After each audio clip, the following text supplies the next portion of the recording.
তিন শ্রেণীর ব্যক্তির বিরুদ্ধে আল্লাহ বলেন আমি নিজেই কিয়ামতের দিন মামলা দায়ের করব। I will be against them in the day of judgment. Three categories of people I will be against them in the day of judgment. তিন শ্রেণীর লোক কিয়ামতের দিন তারা ছাড় পাবে না। আল্লাহ বলেন আমি নিজেই তাদের বিরুদ্ধে মামলা দায়ের করব। এর মধ্যে এক শ্রেণীর লোক হচ্ছে রাজুলুন ইস্তাআজারা জিরান ফাস্তাউফা মিনহু ওয়া লাম ইউতি আজরা। একজন শ্রমিক ভাড়া করে তার কাছ থেকে কাজ নিয়েছে কিন্তু তার পারিশ্রমিক আদায় করে নাই। এরকম আছে না নাই? দাপট দেখায় ইউনিভার্সিটির ক্যান্টিন গুলোতে, ইউনিভার্সিটির ক্যান্টিনে যে খায় মাগার বিল দেয় না, এরকম টাকায় দাসরা নাই। চায়ের দোকানে চা খায় আগে পরে দিমু বিল দেয় না, আছে না নাই?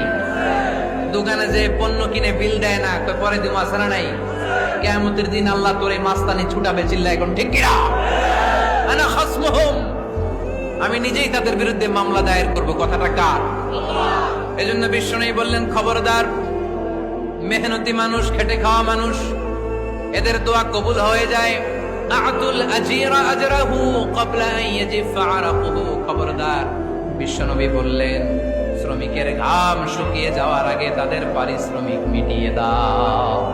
বিশ্বনবীর বিখ্যাত হাদিস, আতুল আজিরা আজরাহু ক্বাবলা আন ইয়াজিফা আরাকুহু। শ্রমিকের ঘাম মাটিতে লাগার আগে, শুকিয়ে যাওয়ার আগে তাদের পারিশ্রমিক মিটিয়ে দাও।